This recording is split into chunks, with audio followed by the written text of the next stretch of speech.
Est-ce que la saga Toy Story a encore quelque chose à raconter? Après un Toy Story 4 pas honteux, mais dispensable, Pixar remet le couvert avec Toy Story 5. Cette fois en opposant les jouets à la technologie. Est-ce que ça suffit à le rendre intéressant? C'est ce qu'on va voir.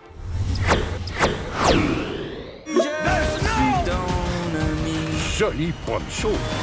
Que c'est bon de les revoir se disputer. Bonjour à tous, c'est Antoine, et si vous me connaissez, je suis un grand enfant, un éternel optimiste, donc je ne fais pas partie de ceux qui attendaient Toy Story 5 le couteau entre les dents. Soyons clairs, la trilogie de Pixar est parfaite et se suffit à elle-même, et Toy Story 4 est bien sûr la suite de trop. Et en même temps, Toy Story 4 a su renouveler ses enjeux et faire quelques choix narratifs forts, qui n'en font pas un grand Pixar, mais qui l'ont sauvé du pur produit cynique pour remplir le portefeuille. Donc personnellement, j'attendais au moins la même chose du 5e épisode, surtout au vu de son postulat qui veut confronter les jouets à une génération d'enfants déjà noyés sous les écrans. Et en plus, on retrouve à la réalisation Andrew Stanton, scénariste de toute la saga et réalisateur de films mythiques du studio comme Le Monde de Nemo et Wall-E, et Le Monde de Dory, mais ça on va pas le dire trop fort. Alors oui, si j'étais totalement honnête, je préciserais que Stanton est repassé en ce début d'année au cinéma en prise de vue réelle avec le film de science-fiction Destin croisé, dont vous n'avez sans doute pas entendu parler puisque c'est sorti en catimini sur Disney+.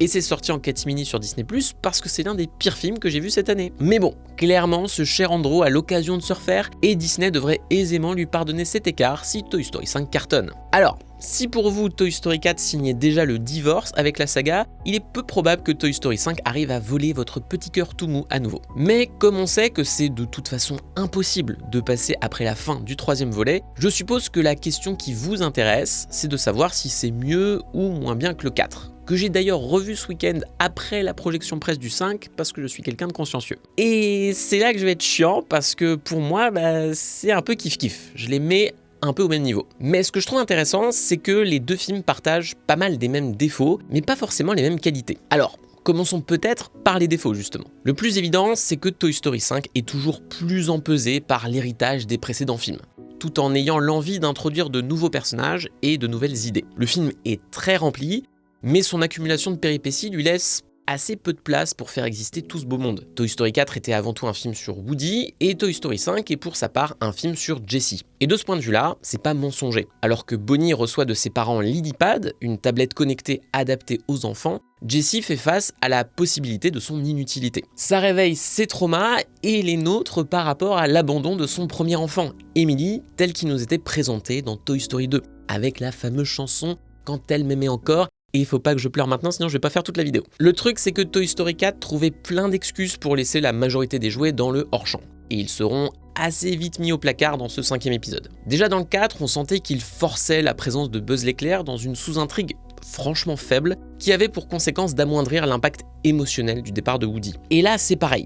Et ça me fait du mal parce que Buzz a toujours été mon perso préféré et je comprends pas pourquoi ils le réduisent à un trait de caractère pendant tout le film, ce qui rend l'enjeu autour de lui hyper rébarbatif. D'autant qu'il n'y a plus d'un Buzz l'éclair dans Toy Story 5. Ça a été un peu teasé dans les bandes annonces et sans trop spoiler, le film démarre sur une sous-intrigue a priori déconnectée du reste, où une troupe de Buzz l'éclair moderne sortie d'un container échoué essaie de remplir sa mission. Là aussi, on se réfère à la reproductibilité technique du personnage, comme dans Toy Story 2, mais en le poussant bien plus loin, dans une sorte de film d'aventure et d'apprentissage que je trouve assez réussi. Surtout que là, ça réveille une échelle de mise en scène très ample par la découverte qu'ont ces petits jouets du monde et de la nature. Le problème, c'est que cette partie s'intercale au milieu de l'intrigue de Jessie, qui elle-même se retrouve assez vite séparée de Buzz et de Woody, avant que toutes les parties ne se rassemblent. Et de ce point de vue-là, les jointures de Toy Story 5 sont assez grossières. On en vient à se dire tout ça pour ça en ce qui concerne les multiples Buzz l'éclair, tout comme l'argument pour ramener Woody dans la mixture semble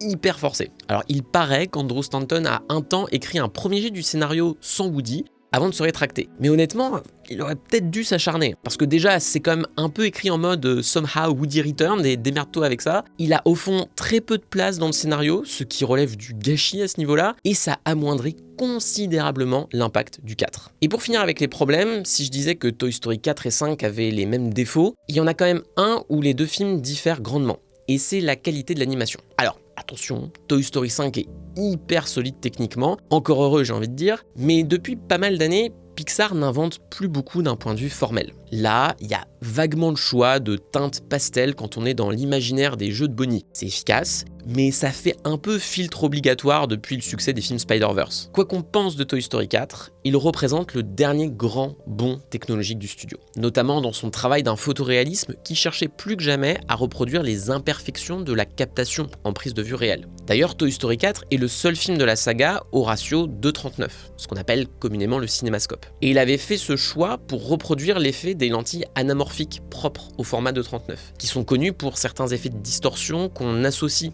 à l'expérience du cinéma, notamment dans le rendu très particulier que peut avoir le bokeh, le terme qu'on donne pour le flou d'arrière-plan. Toy Story 4, c'est un film magnifiquement texturé, et dont la technique aide à souligner très intelligemment l'état psychologique des personnages. Alors, le 5 se repose sur ses acquis, mais ne transcende pas grand-chose. Et je trouve même que ces élans scénographiques les plus burlesques peinent régulièrement à aller au bout de leur logique, notamment dans le climax. Mais bon, je râle, sauf que Toy Story 5 a aussi pas mal de qualités. Et des qualités qui me semblent moins évidentes que celles du 4. Le premier bon point, c'est qu'au-delà de Jessie, le deuxième personnage le plus important du film, c'est Bonnie. C'est la première fois que les enfants, en général, ont autant de place dans un film de la saga. Les jouets parlent toujours de leur loyauté envers leur propriétaire et de la recherche de son bien-être, mais jusque-là, Toy Story prenait rarement en considération l'évolution des enfants par rapport au cercle social qu'ils tissent, ou pas d'ailleurs.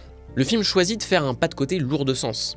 Il a beau débuter sur une vue subjective de Buzz l'éclair, histoire de nous rappeler que les défis de l'enfance auxquels on se connecte tous dans les films sont perçus par le prisme des jouets, mais en réalité, il opère une bascule où on est mis assez vite dans les baskets de Bonnie et de sa recherche de validation. Une transition qui est rendue possible par Lilypad, qui possède des jeux, mais aussi un réseau social intégré pour les enfants, et qui est devenu, on le comprend, une sorte de passage obligé pour se faire des amis. Alors qu'en plus, ce que ne vous dit pas le film, c'est qu'avec sa tablette, Bonnie pourrait piquer la carte bleue de ses parents pour s'abonner à écran large. Ça coûte moins cher que des piles pour son Buzz l'éclair et ça lui permettrait de soutenir un média indépendant, parce qu'il n'y a pas d'âge pour ça. Plus sérieusement, cet élément est la plus grande réussite de ce Toy Story 5. Il y avait toutes les raisons que le film se plante, soit en étant hyper boomer dans le rapport à la technologie, soit à l'inverse, en taisant un peu trop les réels problèmes qu'il y a à mettre des enfants trop tôt devant les écrans. Le film trouve un bel équilibre, déjà en considérant que beaucoup de jouets ont désormais beaucoup d'éléments électroniques hyper poussés, donc l'opposition entre jouets et tech n'a pas beaucoup de sens. Mais surtout, Toy Story 5 n'est que l'évolution logique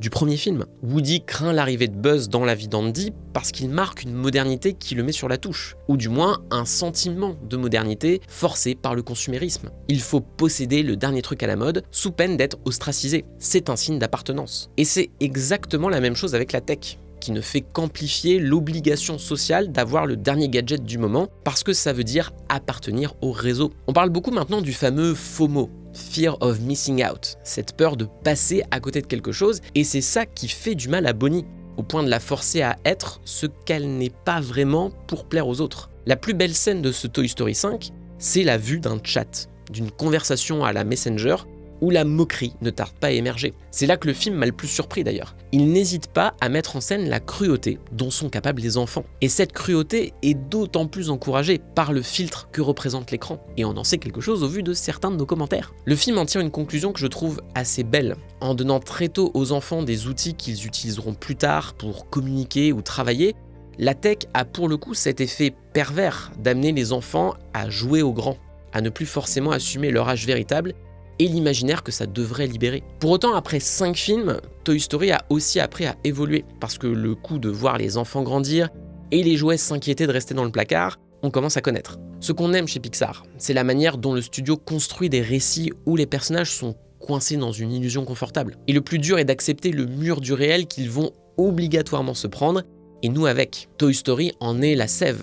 Il y a un moment où on ne joue plus, ce qui ne veut pas dire que ces souvenirs n'ont pas d'héritage. Et je parle pas seulement de passation des jouets comme à la fin du 3. J'avoue que pendant tout Toy Story 5, j'attendais impatiemment le moment où le scénario allait me retourner comme une chaussette, où il allait pirater son programme. Et sans spoiler, il y a bien un twist émotionnel qui conclut le deuxième acte. Et honnêtement, je l'avais pas vu venir. Et rien que pour lui, le film vaut presque le détour. Il rappelle quand même que Pixar a toujours un certain savoir-faire, celui qui est capable de vous choper la petite larme. Mais c'est aussi là que le bas blesse pour moi. Parce que si Toy Story 5 était mieux structuré et développait plus organiquement ses personnages, ce twist serait proprement dévastateur. Là, il est ok, mais presque au minimum syndical de ce que j'attends de Pixar sur un projet pareil. En fait, j'ai toujours une attente autour de Pixar. Je veux que ça me détruise émotionnellement. Je veux cette catharsis parce que j'ai grandi avec. J'étais gosse en plein dans l'âge d'or du studio. Et cette catharsis, elle n'a pas juste à se reposer aujourd'hui sur la nostalgie de la saga Toy Story, qui a désormais 30 ans. Et je vis extrêmement bien d'avoir prononcé cette phrase. Pas du tout! Vous savez, sur le site d'Écran Large, on note en étoiles. Internet aime bien. On sait que le public qui n'aime pas lire aime bien aussi. Mais si ça ne tenait qu'à nous, on s'en passerait bien. C'est toujours compliqué de noter une œuvre d'art, c'est forcément réducteur. Mais dans le cas de Pixar, j'ai mon propre barème, qui se calcule en taux de larmes. Vrai homme pleure devant Pixar. Vrai homme fait de la thérapie pour libérer émotion, pour pleurer encore plus devant Pixar. Bon, pour donner quelques exemples.